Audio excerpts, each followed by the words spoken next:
Good evening, everyone. Someone, I guess, just asked my brother whether he was a better singer or whether I was the better singer. We're going to find out. The joke's on all of you. 432, please open.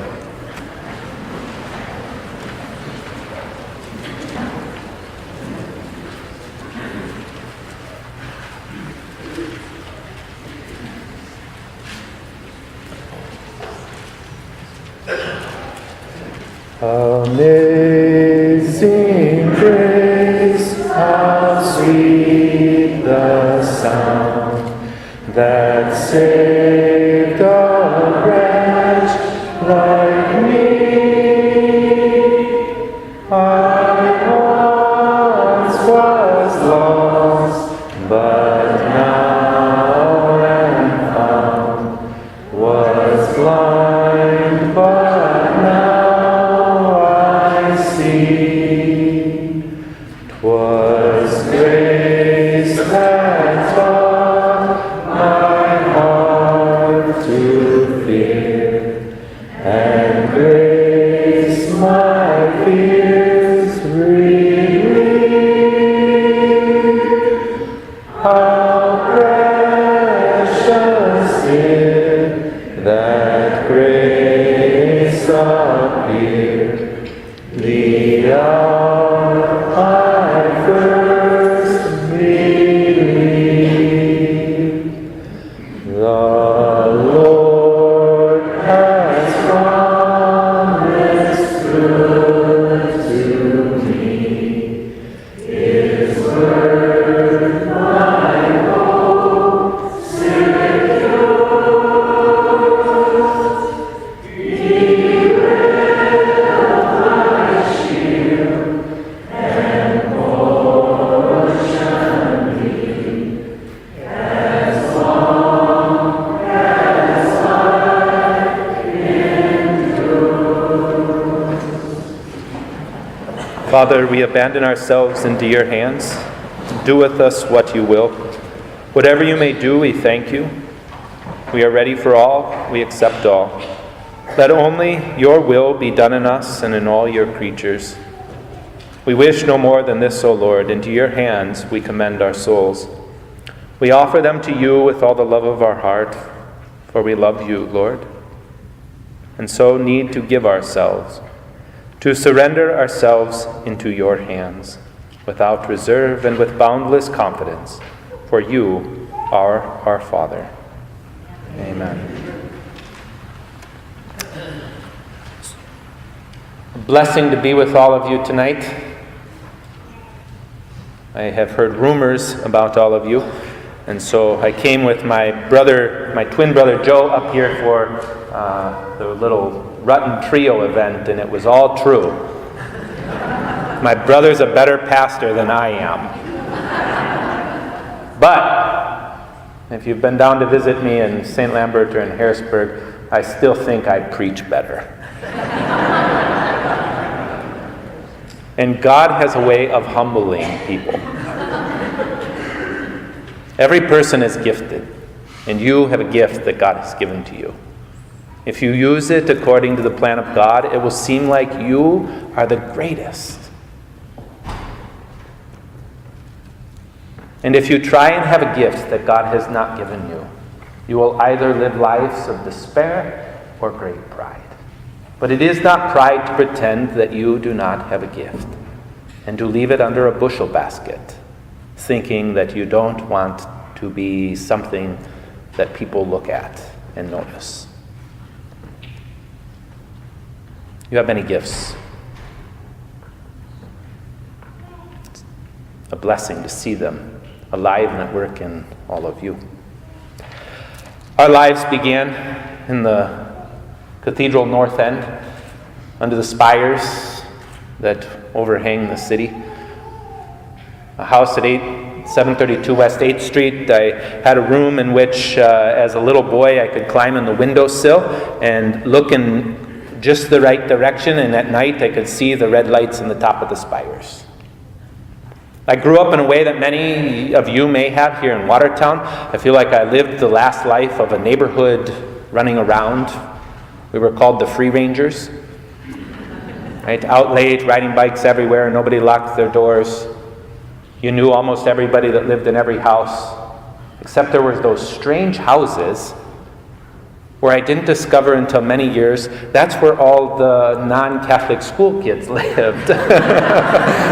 I didn't know a whole group of people that were right under my nose, but my community was tight, it was close, it was filled with faith, and it was filled with a lot of different people of different stripes and kinds and colors, and my family was the epicenter of different stripes and kinds and colors. I learned a lot from my family, the extended ones. And there's 9 of us, so there's 6 more Ruttens that you can invite for a year. And that either is a problem for all of you, or that means you get to keep my brother for 6 more.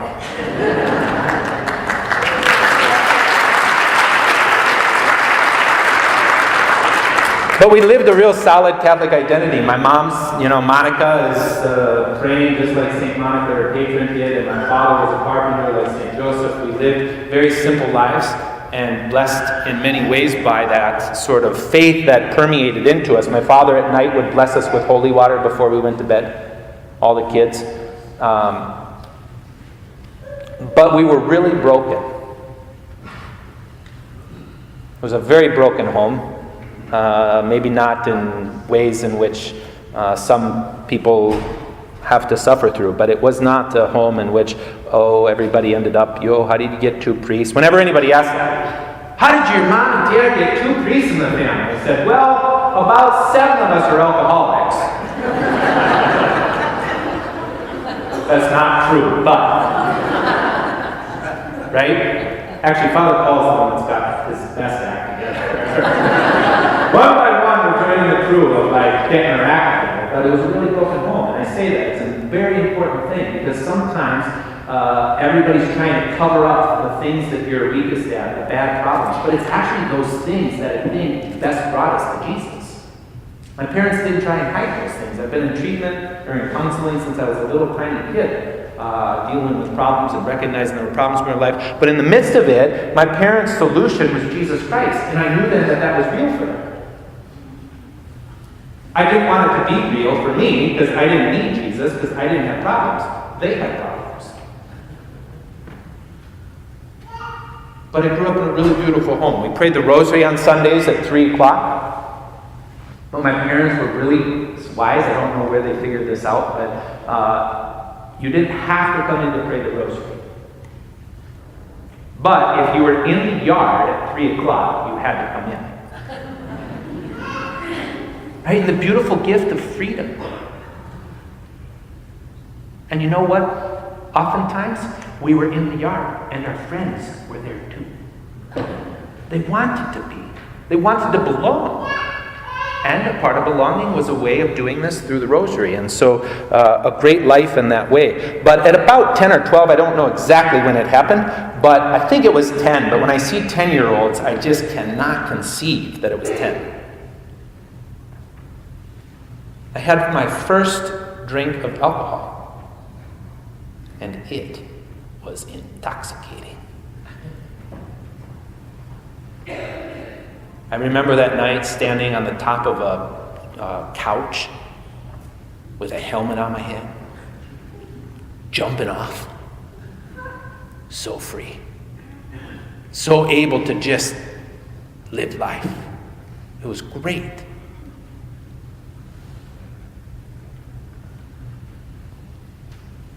At 14 years old, I remember walking up the stairs of our house. My mom was in her bedroom, and I remember walking in and knocking on the door and informing her that I was getting a job. It perplexed me that she didn't think this was a good idea. But what I saw as financial freedom, she saw as trouble. But I started working at Subway. Onions first, then lettuce, pickles, tomatoes, green peppers, olives, oil and vinegar, salt and pepper. I am a certified sandwich artist.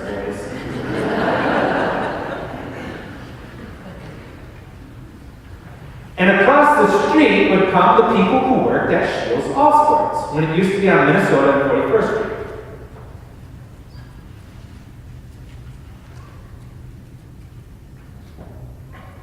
They looked a lot more professional than I did.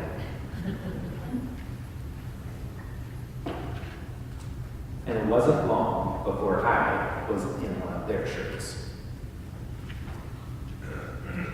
Started out as a cashier, did really well. They moved me up to customer service. At customer service, I did really well. They moved me to a shift supervisor. I did really well. I really loved my managers.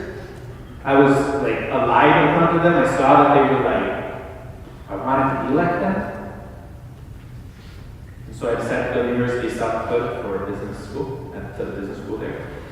And in that process, came to a realization of this great gift of being at the university and the education. And the gift meant I could do what I was doing every Friday and Saturday night, now every Friday, Saturday, Sunday, and Monday night. And if I wanted Tuesday, Wednesday, and Thursday, I could be drunk, do. And nobody cared. Well, nobody had seen me out. And it was a real ordinary experience. It wasn't anything that most kids weren't doing. I just didn't hang out with people that weren't doing those things. It was normal. Through high school, I drank most weekends. Right? By the time when I was a senior, or I think I was a junior when it happened, when I was a senior year, I took a drama class. You had to take like a fine arts class. And so I took this drama class, and my drama teacher said, I gave one like a one-act play kind of thing, and I had nothing to do with this at all. Most of the kids in the class I didn't ever hang out with, they weren't really my friends, and I did this one-act drama, and after I was done, I still have the sheet that she gave me. On the sheet of her grading, she said, "Where have you been?"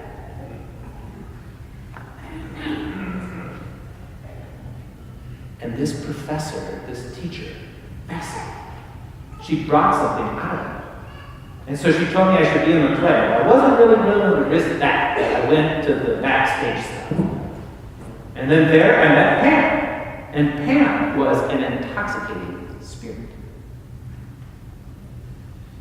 She introduced me to a whole group of people. My whole realm of who I hung out with changed because of one person. Isn't that interesting how that happens when you find the one you love? So all of these things sort of like coalesced, they all kind of combined at the university. And at that place, I became BMOC, as my uncle or my brother says. Big man on campus.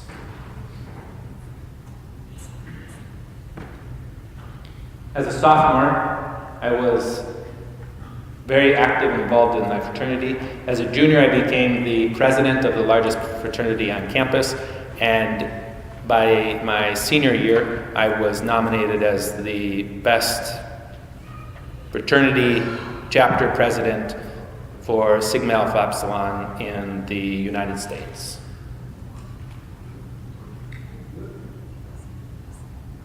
I received that award right after I graduated, when I was working in Chicago. I moved to Chicago, I got a job there, worked on Michigan Avenue, and this award arrived one day for me, and it was like, you're something. Any of you ever been to Chicago? I came in from the suburbs. I lived about an hour west of the suburbs. I would come in on the train, you get off on the loop, and then you walk to wherever you gotta go. And for me, the walk went in a particular path along the river, and then I would walk along the river, and then I would come to Michigan Avenue, and Nixon Mile. And something would turn in me as I turned down this road. I began the jaunt for about a half a block long. And I would come to the 500 block of Michigan Avenue, and I would go inside that building, and I would get on that elevator, and I would go up that elevator, and I would get out of that elevator, and I would come to the 12th floor. And I would go into an office with floor-to-ceiling glass. and look out my window at the Tribune Tower, if any of you have been there, one of those iconic images, and I would sit down in my desk at 22 years old, and I wouldn't say this to anyone, but inside my head, my heart was filled with these words: I have arrived.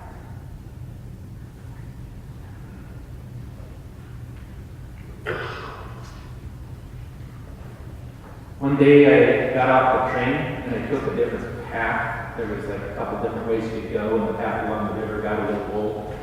So I was going to cut over all the way to Michigan Avenue and walk all the way up Michigan Avenue. If you've been there now, it's now called Millennium Park, but before it wasn't Millennium Park with the big beam that you can look at and see yourself in the books and all. I missed it. And as I was cutting across, suddenly I'm on one side of the road, and I look over on the other side of the road, and there's this massive crucifix etched in stone on the building. And it's like something pulled me across the street. And I went inside this church, St. Peter's in the Loop. And I went in and I sat in the back of this church in the back row, and I thought, what is this? And all morning long, people were going to daily mass. Business people.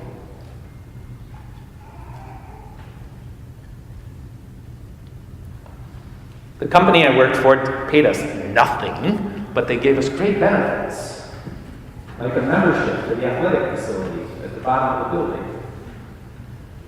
And so I worked at 9 o'clock, and I was in a habit of routine of going to the gym.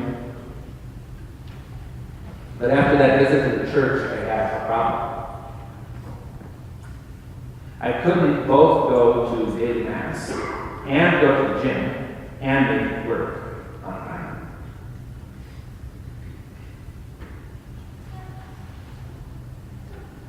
A battle of spirits ensued.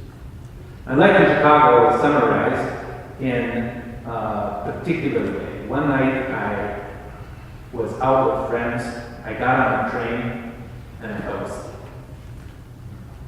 And I woke up, I stopped too late, and I got out and I thought, what do I do now? Do what anyone would do. Go over, find help. I can't find help. I can't find anything anywhere. And I see some lights off in the distance, and I start walking over there, and it's a gas station. And I go to the gas station, there's this big light truck there, and I just asked the guy filling up with gas, hey, could you get me to where I need to go? Yeah, where are you going? Da, da, da, da, da. Okay. The next day, when I told the people that I was staying with what I did, they were scandalized. They were like, what are you doing? You do not do that here. Oh, I just beat out. Right? Then another night, I'm on the train, and I pass out, and I wake up at the end of the train stop. The guy with the, like, it really is, it's like it's like the movies. It's like, yeah. Where am I? The train's done for the night. And folks, I still have no idea that's how it happened. The flip side, grace, would be so interesting that at the end of the train stop in the town that I actually lived in was a Catholic church in Lombard, Illinois. And that Catholic church had a chapel of Eucharistic adoration. And some nights I'd get off that train out of my mind and go inside that place and pray. Guide me, Lord, lead me, Lord. Guide me, Lord, lead me. Guide me, Lord, lead me. And one night I came out and I was looking at this basket of trinkets that people like exchanged. And this lady comes up and says, hey, would you ever want to meet with us for a night of prayer?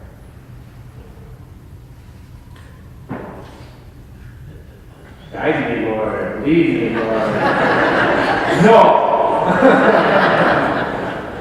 So I followed this woman that like provoked this, like, where did you come from? Right? She had such peace. And we would go in her house and we'd go up her stairs and then this little attic and there was this group of people that did charismatic prayer. And I would go in there and I'd just be like, how in the world I got here? And then the next morning I would wake up and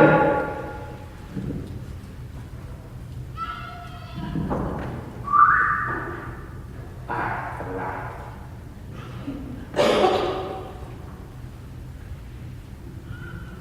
But if it isn't the Spirit of God, the longer you follow it, the more you die.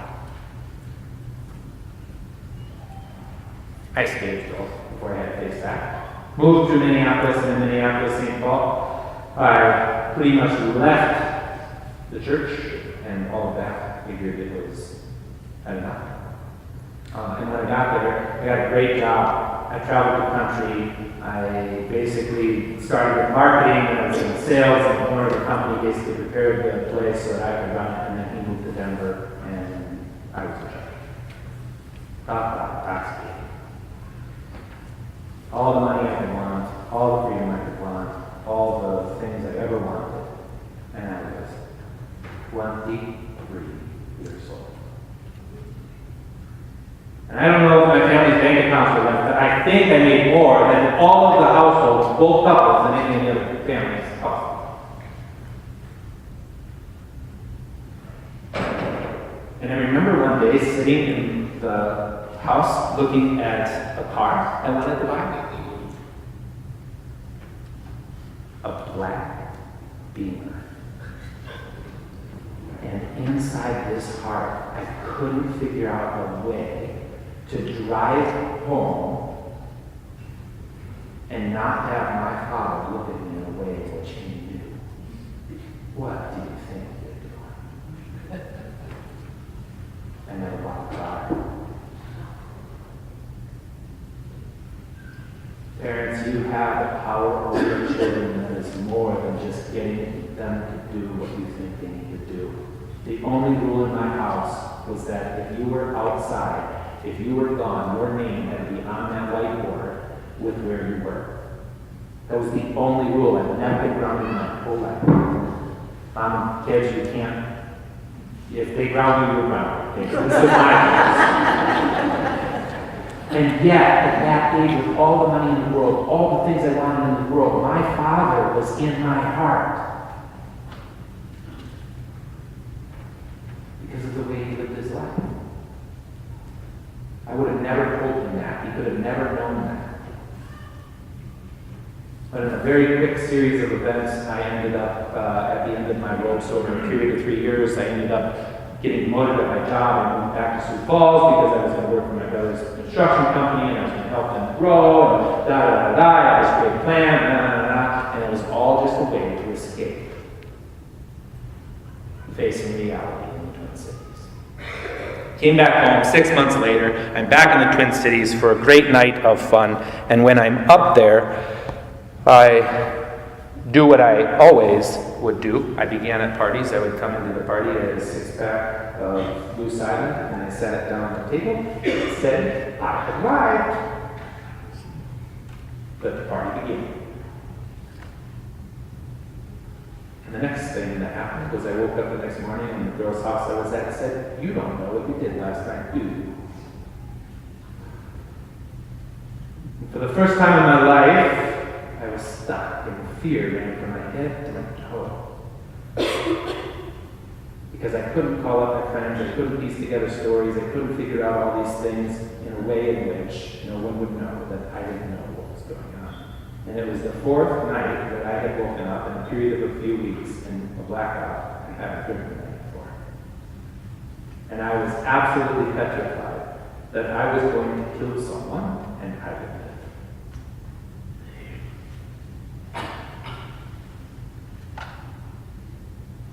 Still highly intoxicated, I drove immediately over to my sister's house in Eagan, Minnesota, and I walked right in her front door and asked her to talk, and I unloaded all kinds of garbage.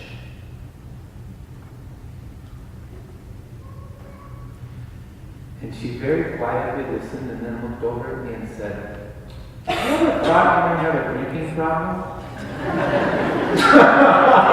I was like, drinking, 10 years old. I think I have a drinking problem.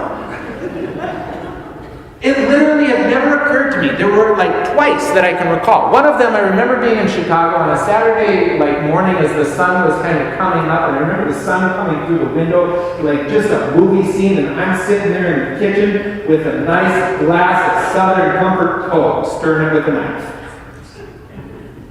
And I thought to myself in that moment, I wonder if this is what an alcoholic is.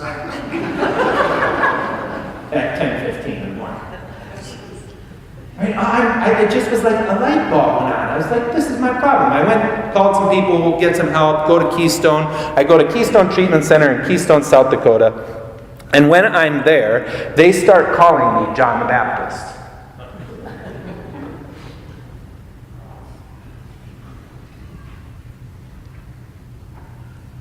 A week into being there, a Protestant pastor comes in and does a guided meditation on the life of Jesus. You're walking down the beach, you're with Jesus. What does he look like? What's it look like around you? What's he saying? This is that hokey stuff Mom and Dad do. But the crack is just big enough. The light got through. But what's it hurt to give it a shot? And so I started talking to him as if he were real. And at some point in this meditation, it became something different than what that pastor was saying. And at a moment that I can't explain, we come to this place in this meditation, and suddenly he looks at me and he says, "Son, I need your service." And it's like light exploded out of me. I knew I was a child of God. I knew that I was loved. I knew he had a plan for my life, and the thought that went with all of this was go to the center. Now, thankfully for my great grandfather Paul, that was not a frightful event to have to share with everybody. But it wasn't anything that I had planned.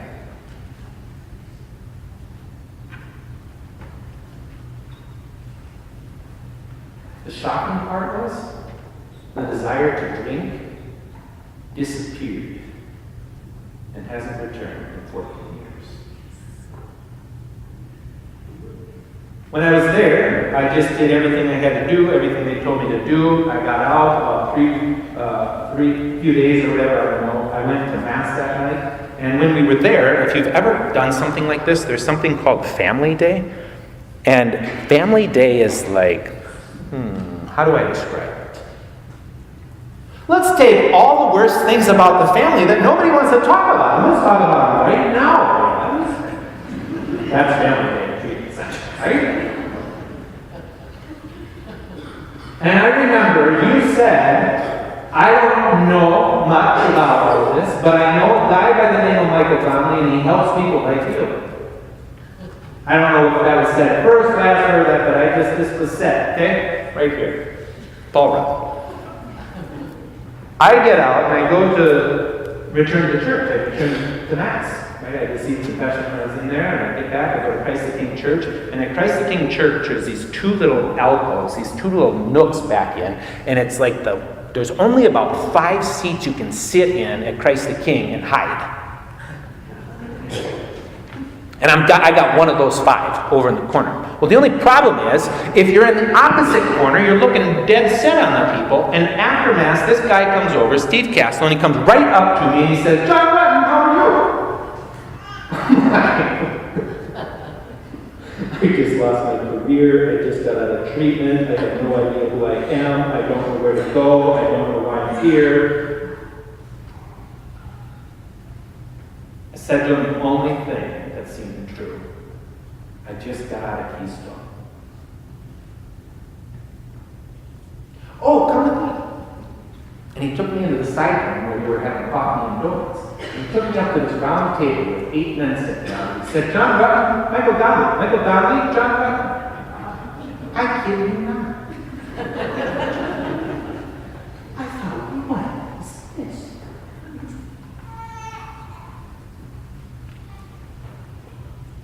And I learned to let Michael Donnelly be my brain for a few months. If he said it, it was probably more true than if I thought. If he told me to do it, it was probably better for me than whether I believed I should do it. And over a period of time, I started to change. I started to think differently. I started to feel differently. I started to live differently. And these men became some of my best friends. And in time, we had to get to the place where I had to follow through on this provocation to go to the seminary. And when I started thinking about this, I said it to my friends, and they were like, "Yeah, I think this would be great." And I see, and I'm thinking, "Really? Okay." And I went up to the vocation director. We didn't have a bishop at the time. It was between Bishop Carlson and Bishop Swain. Bob Mason's the vocation director. And I went up to meet with them, and I'm thinking, oh my gosh, there's no way he is going to want me to be in the seminary. Father Mason's like a prim, proper guy,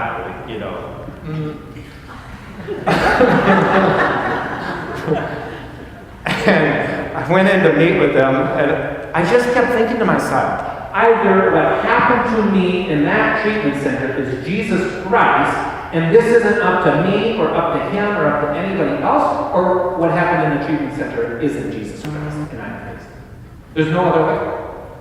Either he is or he isn't. And if he is, go to the seminary as a part of this thing. So, just see what happens. So I go up there, and Bob Mason, I think I'm supposed to go to the seminary, and this is what happened, I'm thinking oh boy, he's going to go to counseling for 2 years, go on a mission trip, have a year of spiritual formation, then comes. And he says, I think we can start in just a few months. I'm like, what? No. He says,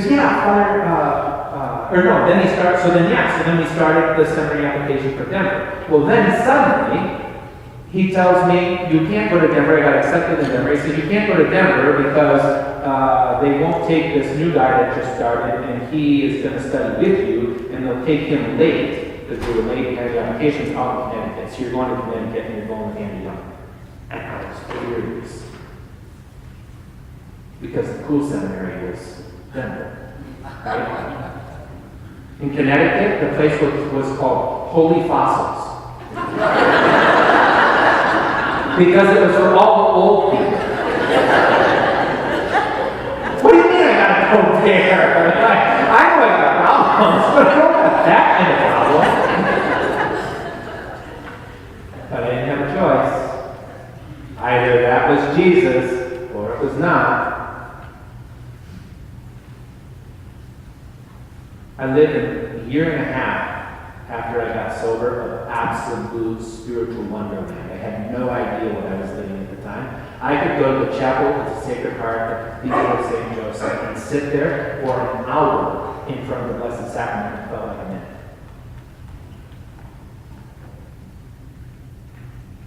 I just would return back to this experience that I had, and I'd just sit there.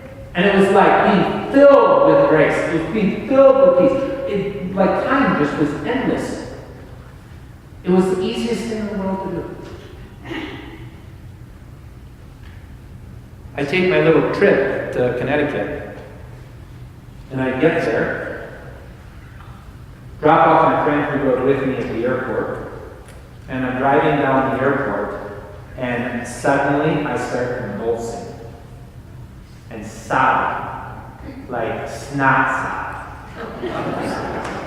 Because I think like the bad stuff. And I'm driving. And I'm 26 years old and trying to pretend I don't belong at the old guy seminary. And I pull over on the side of the exit ramp from dropping him off, and I just sob and sob and sob and sob. And I was so broken, and I was so alone, and I had no idea what I was doing. And I called up my friend, Michael Backlund, and I told him the truth of what was going on. And he simply said, when you get to the seminary, find someone who needs help. So I drive up to the seminary for the first time. I go into this little roundabout. I go inside, and there's a family inside this entryway, just standing there, all looking at me. One looks like a European father. The other one looks like an Asian mother. The one child looks like a different kind of Asian mother. And then two other children look like the mix of mom and dad. And I'm like, well, I think this might be need for help. And this man who was entering the seminary was from China. He escaped the church in China, persecution, for standing up against the bishops who were invalidly ordained. And he was whisked out of the seminary in the middle of the night. And here he was standing in front of me, and he knew not a lick of English. And I helped him buy basketball shoes. And I helped him process the fact that he was no longer going to see his mother and father for a long time. And he told me about being the second child who should have been aborted. And instead, his aunt pretended that she was his mom. This need for help became a gift for me. See, my friend was teaching me a different way to live than I instinctively wanted to. I enjoyed the seminary there, but it came with many, many difficulties. And one of them was the fact that this gift of adoration absolutely disappeared. I was like cold as a stone. And what do you do when you really want to get holy? When you really want what other people have, what do? You start imitating the people who look like they got their act together. And so I figured, if you're praying like this, then I better start praying like this. And if you're praying like that, I better start praying like that. If you're praying like this, and eventually I started praying all these things, and I was fit to be died. And one night I just sat, knelt down right in front of my bed, and I said, I give up. If this is what I gotta do to become a priest, I can't do it. And I went back to praying 3 prayers that I had learned when I first got sober. God grant me the serenity to accept the things I cannot change, the courage to change the things I can, and the wisdom to know the difference. And that peace which I received in the cathedral chapel corresponded.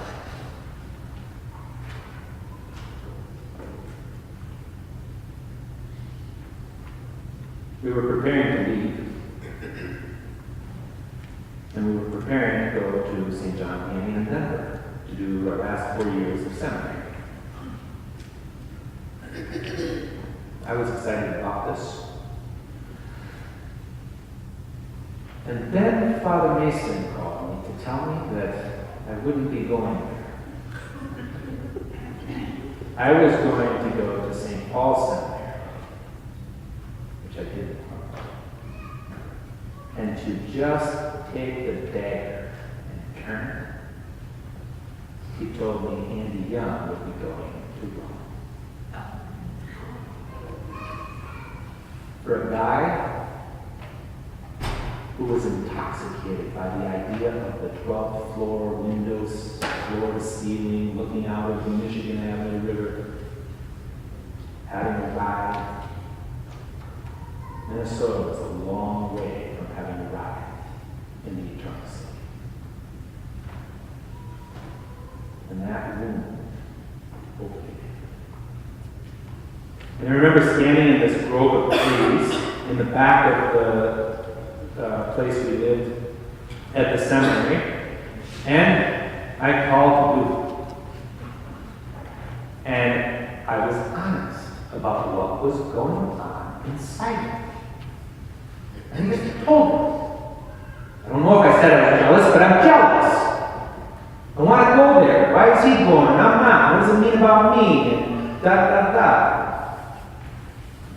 Father Paul says to me, you know what? Everybody that goes there has people that come visit. Why don't you save your money, and when you get a chance to go to Rome, go and visit, spend 2 weeks there, do everything you want to do, and then, when you're done, get on a plane and come home, and every seminarian is going to wish they could go with you. Remember telling me this? It gave me just enough to accept God's will. I started St. Paul Seminary, and I'm there in my first year. The Knights of Columbus, thank God for the Knights of Columbus, they gave me a check for $500 from the council in Sioux Falls. The council at Mound, Minnesota that I was at, they gave me a check for $500, and then someone split it, they gave me a check for $250. And I'm thinking, this is a pretty good deal. And one day, a classmate of mine comes knocking on my door. Standing in my doorway, he's this chipper guy who I knew, but we weren't like good friends. And he says, hey, you want to go home?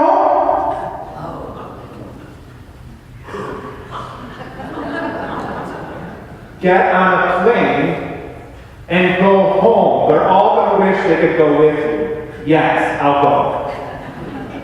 You know how much my plane ticket cost? $1,200.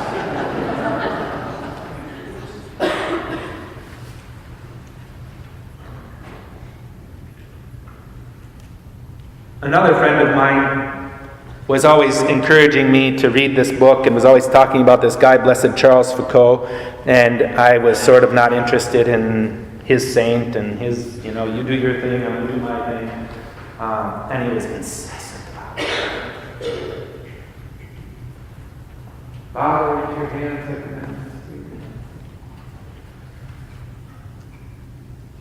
we had to go on a retreat every year, and there was this one retreat which no one liked. And I got sick. And I was so happy. Because I didn't have to go. But I got better halfway through. And I thought, do I go and check the box, or do I just ride it out and be really grateful? And I thought, man, you ride it out.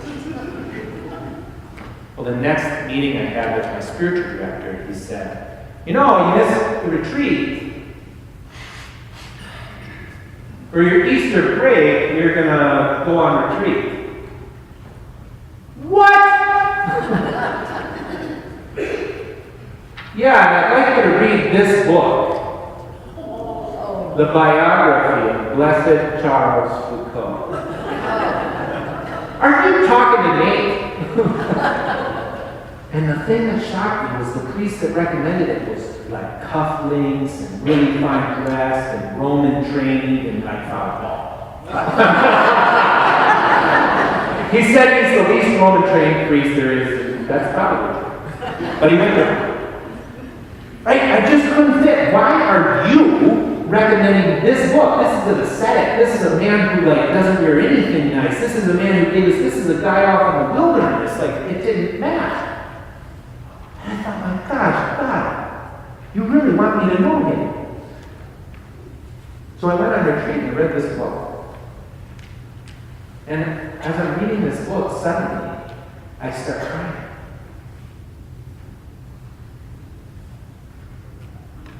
And a grace was given to me. I shut the book and put it down. Because he was with me.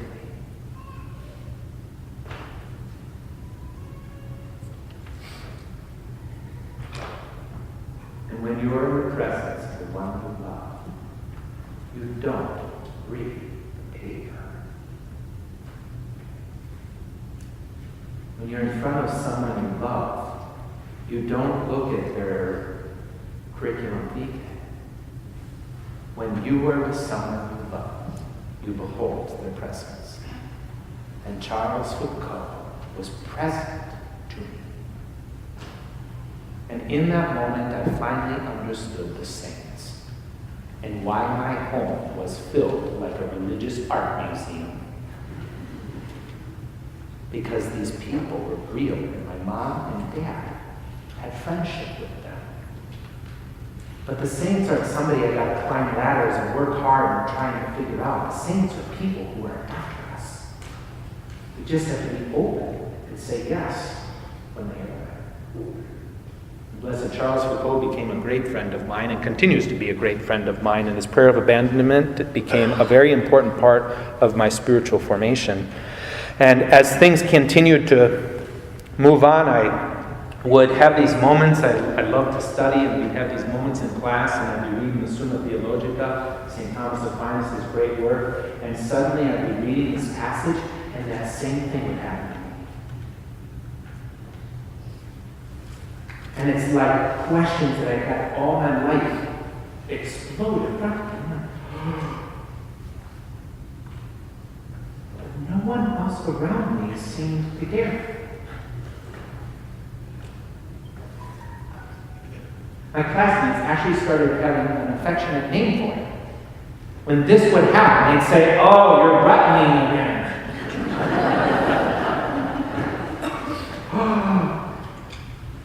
This is it. Do you see? This is true. This is real. This is beautiful. And I found a small group of people in the seminary that after class or after meals or after whatever, I could go and I could share my heart with them. And then they would share their heart with me, the ways in which they found Christ, or the ways in which they were moved, or the ways in which they were broken. And a little community of people were quietly assembled in the seminary. And as we came to the end of the days, at the end of my years there, I started to recognize, as I was in the year before my ordination to diaconate, I realized that I was going to lose these friends. I realized I was going to lose this way of studying. I realized I was going to lose the music and the singing together in the community. And I really started to experience the sadness, like, Lord, I don't want to lose this. I'd been back in Sioux Falls a time or two, and Dr. Chris Bergwald had introduced me or talked to me about a group of people that he belonged to. And Father Jim Zimmer's a priest at Sanford Hospital, and he had mentioned something to me one time. And then here I was invited to this dinner for the Companions of Christ, or a community of priests in the Twin Cities. They invite me to dinner, and they invite another seminarian. And at this dinner, we don't know this, but at the end of it, they tell you, oh, by the way, you guys are the vocation story to everybody right now. So, PJ went first, and he offered his vocation story. And as I listened to him, it was like he was giving me my story. What is this? Who are you? And after we were done meeting, he started talking about this group, Communion Liberation, that he belongs to. And then I went to a family reunion that is always like Belgian, German, like we're all Catholic, we're all cool, calm, and collected. We all love football, and we come together one time a year in Larchwood, Iowa, and we watch football, and we eat food, and we play a softball game, and then we go home and we see each other in 364 more days. And I was there, and I sort of was like, I don't know if I want to be there now, I'm involved, I don't know. And I go there, and this young couple's there, and they're talking in a way I've never heard people in my family talk before. I'm like, what is this? And in the midst of the conversation, they talk about this group of people, Communion Liberation. And I'm thinking, oh, that sounds different than what I thought it was. Fast forward a few months, and I've got a Baptist friend who I had befriended, and I really wanted him to accept the church, become Catholic. I just can tell he's looking to the church, the fullness of the church. Nah. Like, totally epic. And then it occurs to me, if he met a group of Catholics, he would then see, he needs to see a community. He just keeps going to Mass, he just keeps seeing this, or hearing about prayers, he needs to see community. I gotta find out where those people meet. And if he gets there, then it'll all be like obvious to them. So I find out where they meet, he agrees to go. On the morning that we're going, he calls me and he says he's not coming.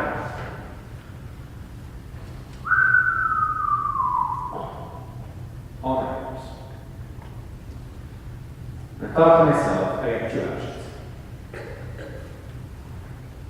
If I go, I can tell him what happens and he'll be less afraid. If I don't go, we're in the same spot. So I decided to go. And I walked up this 3 flights of stairs to this house on Summer Avenue in St. Paul, and I entered this room, and I sat down on the floor next to this chair and the radiator. And for a period of time, I know not how long, in front of my eyes, was a community of people that were living every single thing I thought I was going to lose. They were studying the text, speaking from their heart about what they had seen happen in their own life. They were singing, they were eating a meal, and this young little girl that was the daughter of one of them was dancing in circles. And I thought, Great Gatsby was written just down the street from here, but I think I'm experiencing what he was trying to get to, which was such an enchanting experience of real life. You think to yourself, my God, I must be in heaven. When I was ordained, I came back home. I was in Yankton for a couple of years, and one day, we're getting ready. You guys are getting ready, right? The 2 years you get an associate, and then they begin to leave, and so, or maybe, we don't know, right? But after 2 years, you sort of are shipped out. So I'm getting ready to get shipped out, wondering where I'm going to go. The bishop asks me, which is sort of odd, but I'm older. Now all of a sudden I'm glad. I'm holy apostles, I'm mature.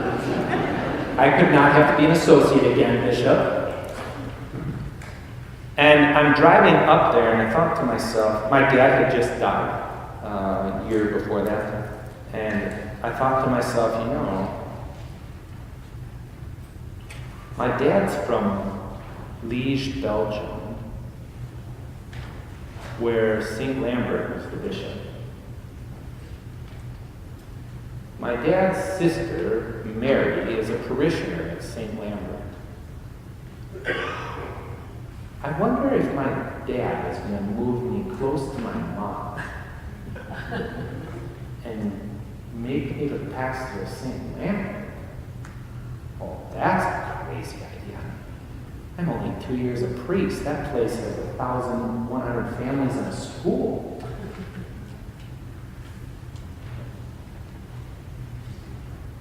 And I go to the bishop's house and I sit down in front of him and he says, what would you think about becoming a pastor? What would you think about having a school? What would you think about St. Lambert?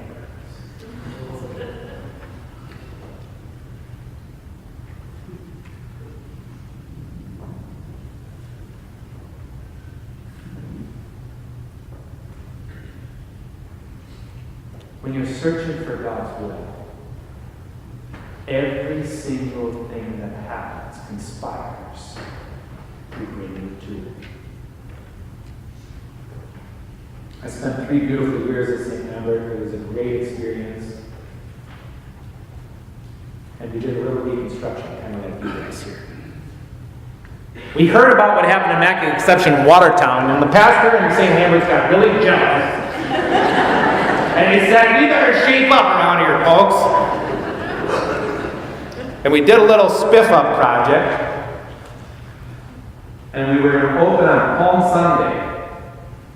And the Thursday before Palm Sunday, everything was finished. And I stood in the aisle of St. Lambert Parish, about 2/3 the way back. And I turned down the aisle to look at everything that had been done. And a question rose up in me.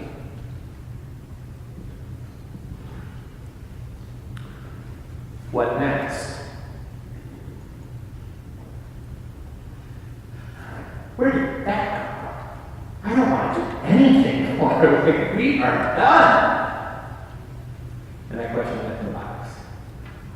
And I went to bed that night and I couldn't sleep. And I thought to myself, this is crazy. We just did a construction project. We raised $765,000. I slept every night like a baby, and tonight we're done, and I can't sleep.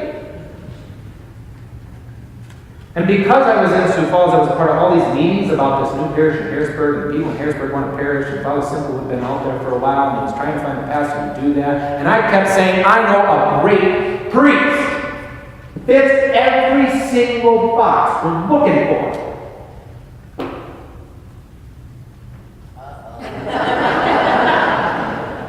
Sorry guys, forgive me, but I have sinned. I recommended him more than 3 times. And do you know what his response was to me? I can't believe that.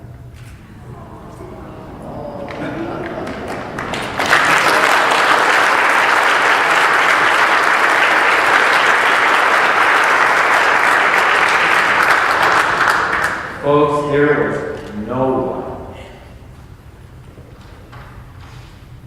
And they were just going to wrap things back up and let God figure something else out for the long run in the future for their spirit. So I'm sitting in my bed thinking of all of these things about St. Edward. I won't tell you the whole story about what happened, but suddenly I realized,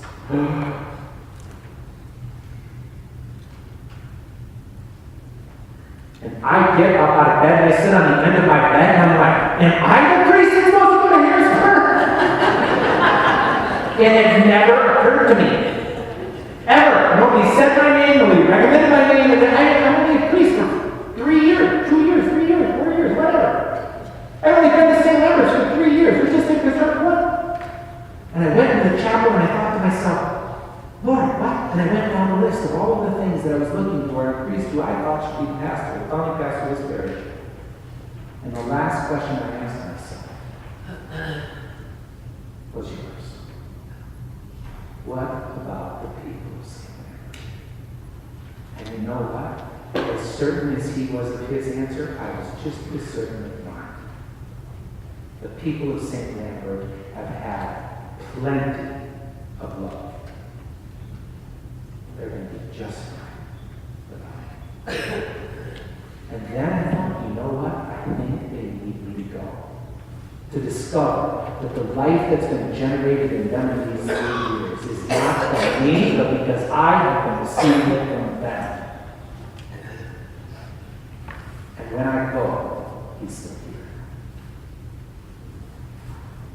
And I sent the email, I went into my office, into my room, I sent an email to Bishop Swain, and I said, Bishop Swain, I just woke up out of bed. A thought occurred to me.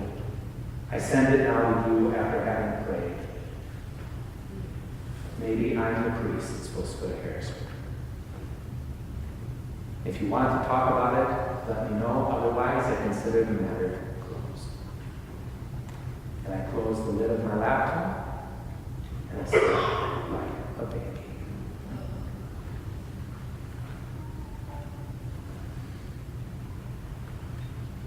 To discover that Christ is a real presence in our lives is an intoxicating experience.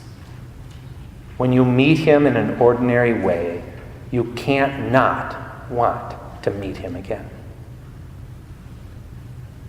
And the Christian journey is a journey from one place to the next, but not a journey in which we're going to meet Jesus or we're going to find the Father's love.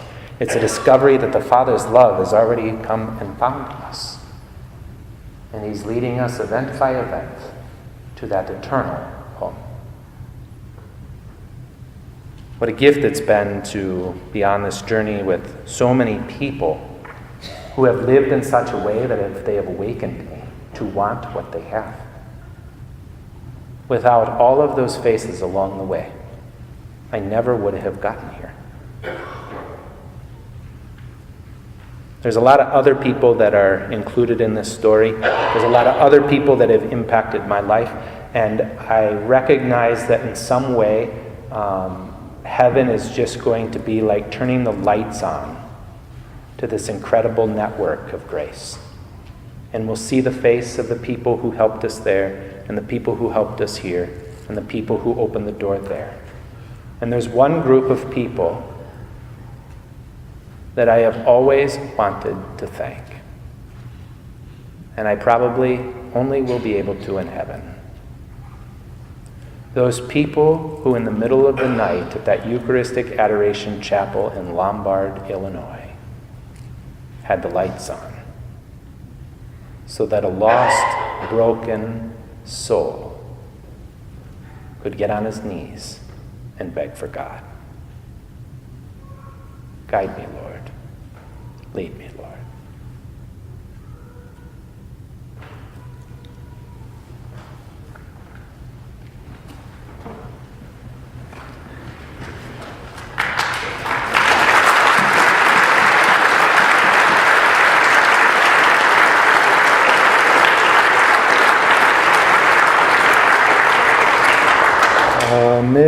Amazing grace, how sweet the sound that saved